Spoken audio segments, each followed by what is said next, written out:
Sydney got them apple bottom jeans, boots with the fur. With the fur. The whole club was staring at her, slightly disturbed and confused because what kind of ads has she been doing and promoting recently? It's weird. Then Sydney get low. Hi, what's up? How are we today? It's Mebby, and in today's video, we're going to be talking about, you guessed it, Sydney Sweeney, the recent ad campaign she's been a part of, and how a person markets himself actually reflects not only them, but society. My credentials to discuss this matter: I am a chronically online Gen Z commentary YouTuber, going to college studying a major in communication with a double minor in marketing and film. Yay! No official degrees, no published works, just vibes. Speaking of which, if you've liked the vibes we've got going on, if you could go check if you're subscribed, and if you're not, hit that button. That would be so awesome. I would love to have you. I post once a week, and it's great. Yep. And now let's get into whatever Sydney Sweeney is doing at the moment. If you have not been on the internet in the past 2 years and are wondering to yourself, who is Sydney Sweeney? I've got you. She's an actress. Boom. What has she been in? Euphoria was really her breakout role as Cassie. We all know our overconsumption, male validation seeking queen, Cassie. That's all I think of. I think of the TikTok song, Cassie. I don't think it's done in a British accent either. Is season 3 ever coming out? Did we decide? Didn't everyone leave? Is Euphoria a thing anymore? I never watched it. She was also in the rom-com Anyone With You, starring herself and Glenn Powell. And this movie kind of established both of them as the it people of the generation, if that makes sense. Like, if you ask any woman, what's a hot male actor? You're gonna say Glenn Powell, because he's a hot male actor. Similar for Sydney Sweeney. If you ask any teenage guy, middle-aged man, anybody, who's a hot female actress up and coming right now, it's gonna be Sydney Sweeney. And I want to preface before everything else I say in this video, she's not a horrible actress. She has a lot of good roles and plays them well, and that's her job, and she's good at it. She's good at her craft. But like I was saying, she's being seen as the it girl for this generation, especially among teenage boys, college-aged boys, and yes, people have made it weird. And instead of gearing towards a different direction or not appealing to that audience, Sydney has decided to lean into it. And the question is this a regressive thing or a progressive thing? In my eyes, and the way she is doing it, it's becoming pretty regressive. But that's just my perspective, and I'm going to explain it to you now, okay?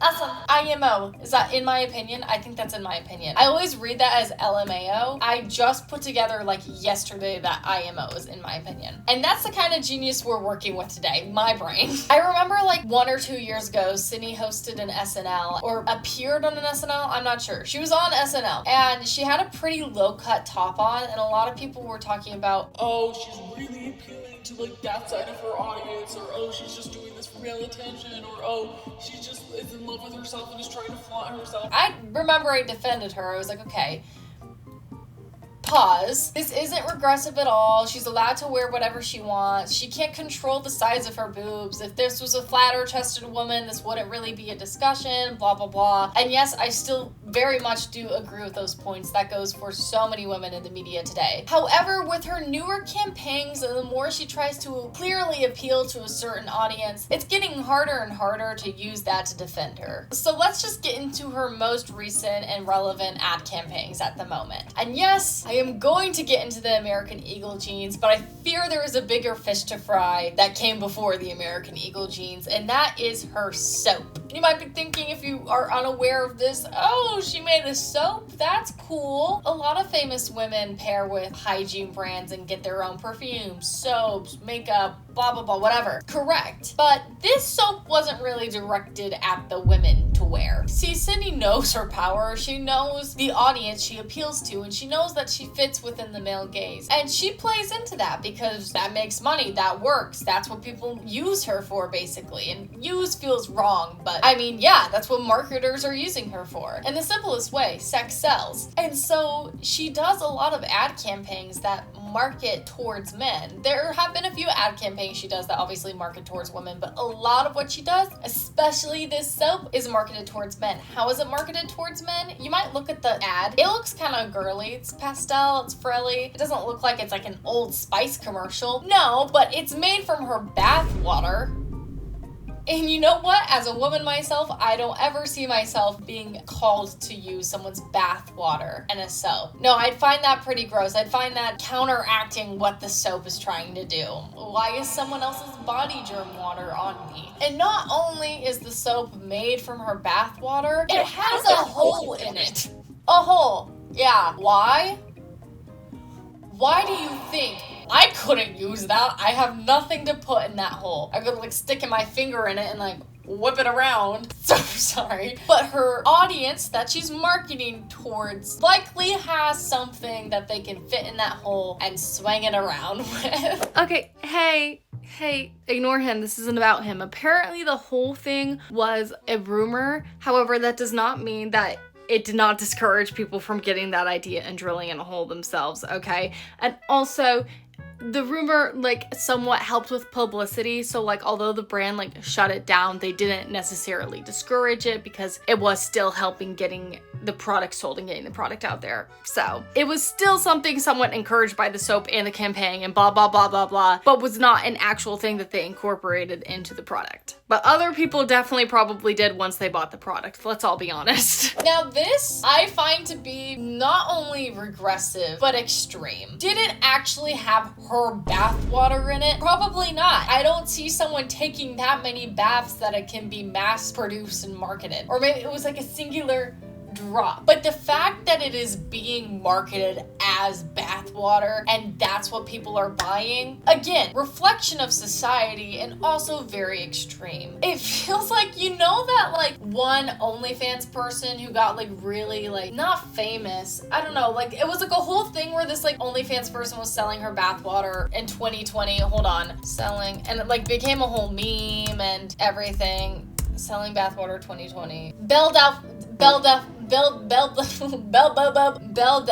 Holy f***, I cannot say her name. Belle Delphine. That was her. Did she do OnlyFans? Was that it? I don't want to like misspeak. Yeah, okay, she's a porn actress, OnlyFans. Cool. And by the way, I'm not discrediting sex workers at all. I feel like everyone has their own opinion and perspective on that, and honestly, I'm not educated enough to be like, this is progressive, this is regressive. My only mindset is that anybody can do whatever they want if they want to do it and it's legal. People are paying for it, it makes enough money. But also, everything has like a boundary. There are some things that are being done in some of those like OnlyFans houses, or like some people being exposed to things they shouldn't be exposed to, detrimental effects on mental health, a natural like patriarchal society. Like there's a lot of things that play into sex work that are not good and also good. It's a really broad topic to have a solid opinion like this is really progressive or this is really regressive. I'm one, not educated enough, and two, don't think there's one solid right answer to that. But in this case, I feel like this being mass marketed from a popular soap brand, it feels icky and weird, right? I can't be the only one who thinks it's gross to market something in the public sphere that is supposed to be used as an everyday item to clean yourself as a thing for them to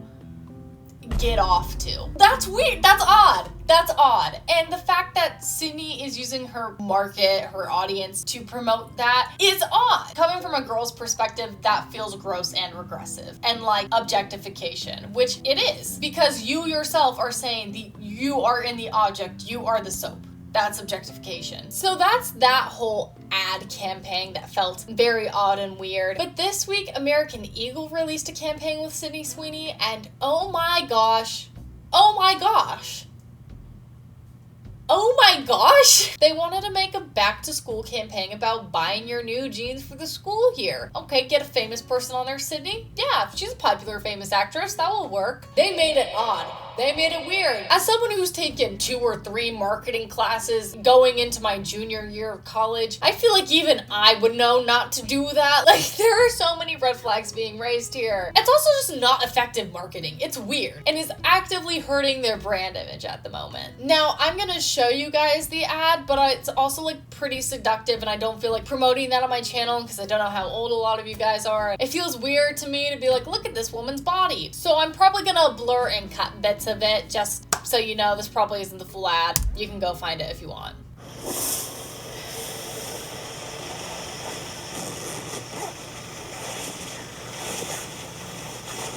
I bet you want to try these jeans. Sydney Sweeney has very jeans. No, they look They look too big on you, girl. That's not even the ad I was looking for. But like those don't fit you. Don't go out in public with those. Unless it's meant to be a male pair of jeans and it's like, I bet you want to try these jeans because they're too big on her, but they've been on her, blah, blah, blah. But let's find the ad that's causing the most controversy. There's a lot of ads that she's done because it's a whole campaign.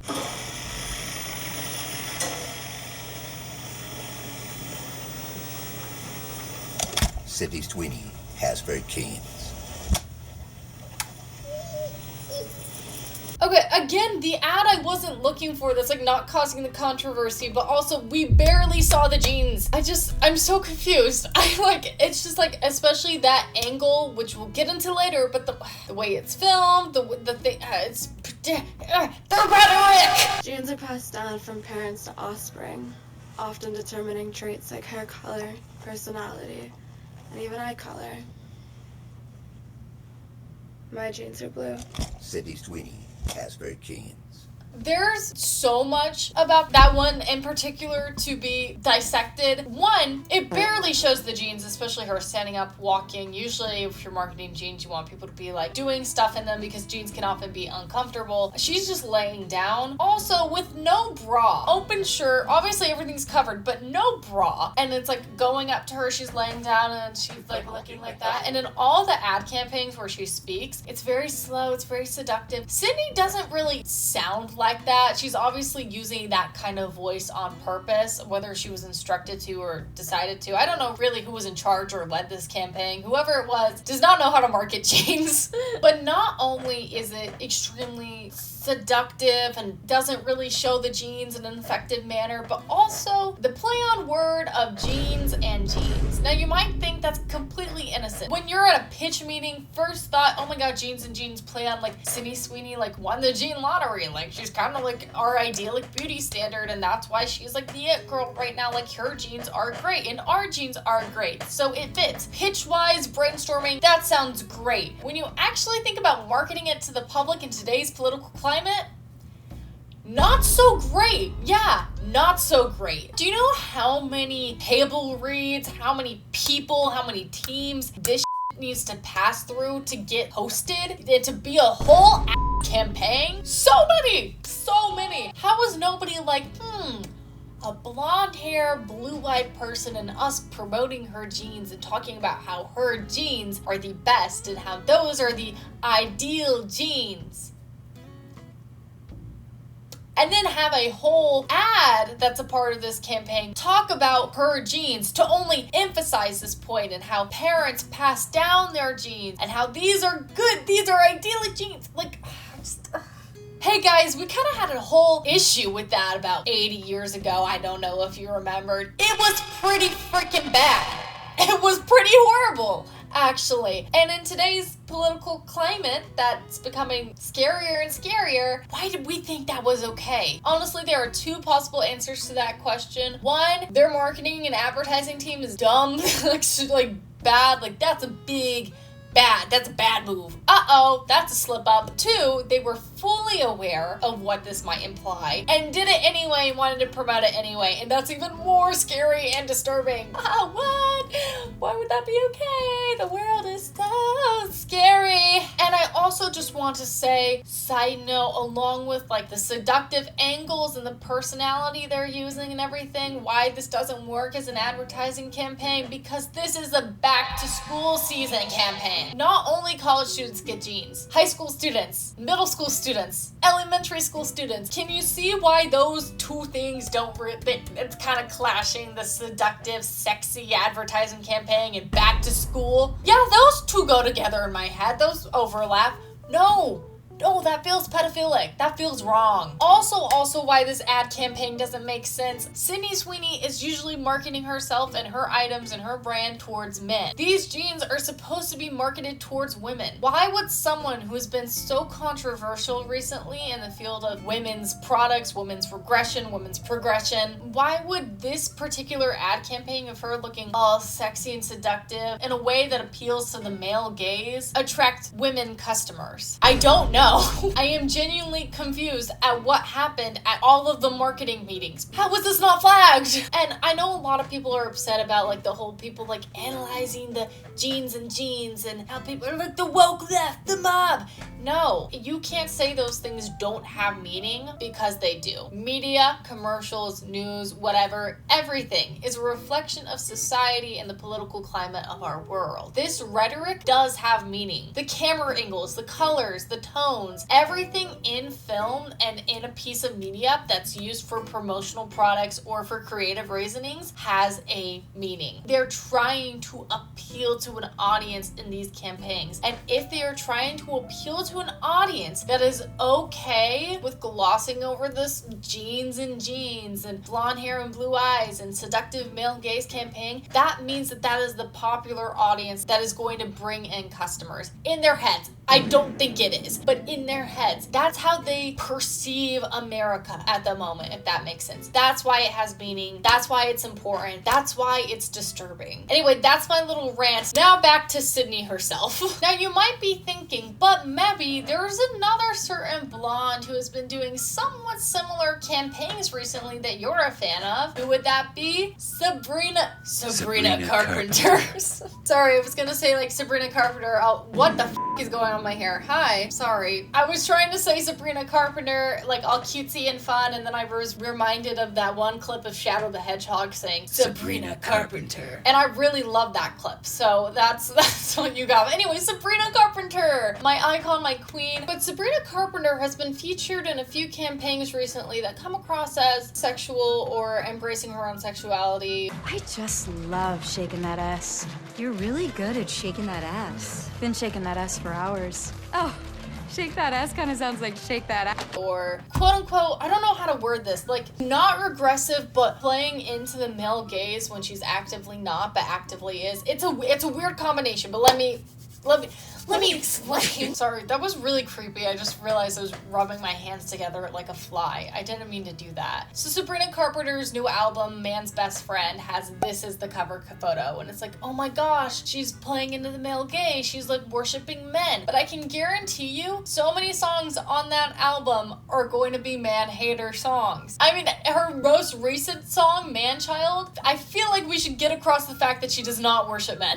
You just have to listen to a little bit of her discography. Now, with some of her discography romance songs? Yes. Is some of her discography sexual songs? Yes. And does she like embrace her sexuality, do sexual things that go with her songs on stage? Yes. Is that her entire concert and brand image? No. Does she make sex jokes? Yes, but she makes sex jokes in a very different way. She's not like, come do it to me. She's more like, LOL, that sounded like a sex joke. Oh my god, ah! It's not serious, and I feel like this is the difference between Sydney and Sabrina. The male gaze is used in very different ways here. I would go as far as to argue that the male gaze really is not applied too heavily to Sabrina. It would be foolish of me to say it's not applied at all, because almost everything in today's media is somewhat applied to the male gaze. But when it comes to Sydney and Sabrina, it's in much different ways. Now, what is the male gaze, you might be asking? The male and the female gaze are terms that are used to describe a stereotypical portrayal of a character and how that is done so inside film, in the most basic sense. Now, in today's world, it's used outside of film in all kinds of media, in the news, and in real life. You guys remember that cringe female gaze guy on TikTok?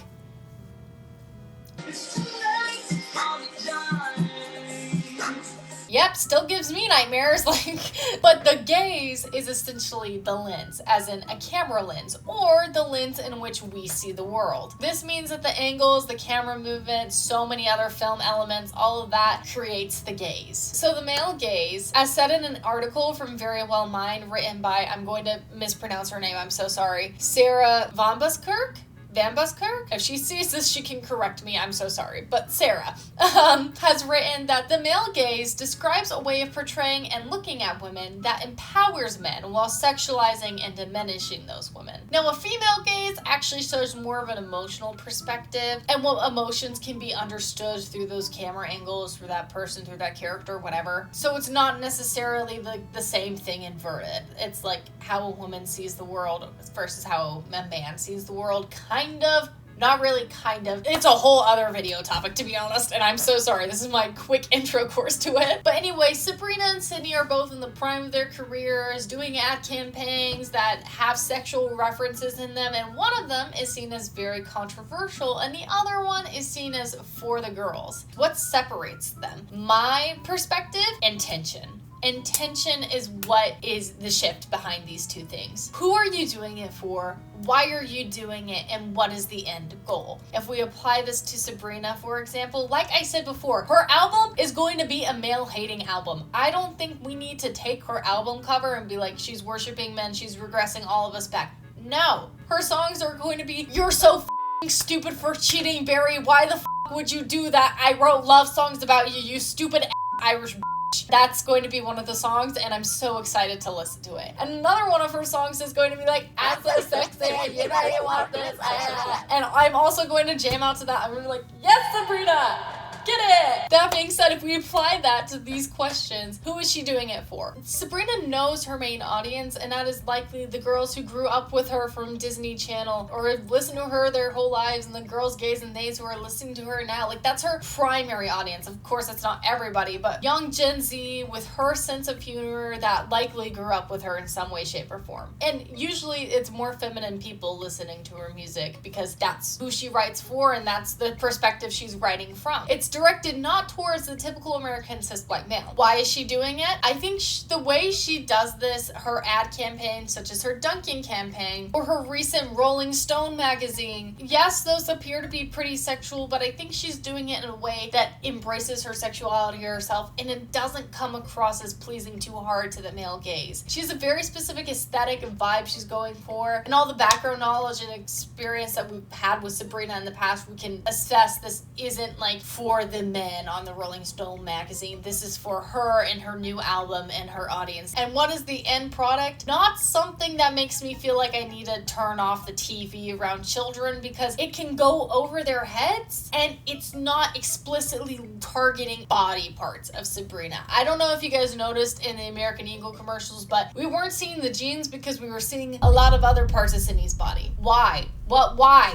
Why? Sydney, however, plays right into the male gaze. Like I said, her audience is a stereotypical man that finds her as the it girl. That is why people find what Sydney is doing as regressive and what Sabrina is doing as progressive. You can see that what Sabrina does gives her joy and is mainly a form of joking, and if not, is a sense of relatability. And she doesn't have the audience to play into the male gaze. Now with Sydney, because she's appealing to that male gaze, that's what people find regressive. That previous article said that many would agree that the underpinnings of the male gaze are deeply sexist, patriarchal, and misogynistic, and that its influence continues to be persuasive. On a larger scale, it works to maintain a patriarchal structure which elevates the white male experience at the expense of a woman. While some aspects of these portrayals may be seen by some as powerful, sexual, or beautiful, they also stem from centuries of visual objectification of women for the pleasure of men. That is why what Sydney is doing is seen as regressive, and why Sydney isn't the only guilty one here. Everyone behind the construction of these ad campaigns are also massively at fault here. But that's why people see Sabrina as positive and uplifting in this field, because of course it's a touchy balance to find between them. She's not actively pushing for the male gaze, it doesn't feel like. She's pushing for her audience. But Sydney is actively pushing for the male gaze, and as it continues, it feels like she's going deeper and deeper into it. And I didn't write a conclusion for this video, I'm just realizing.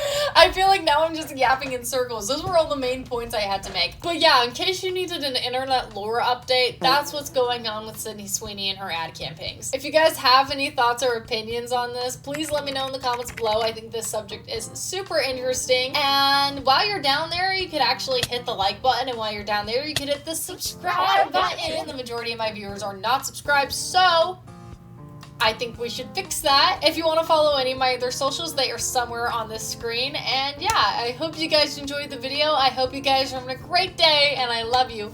Bye!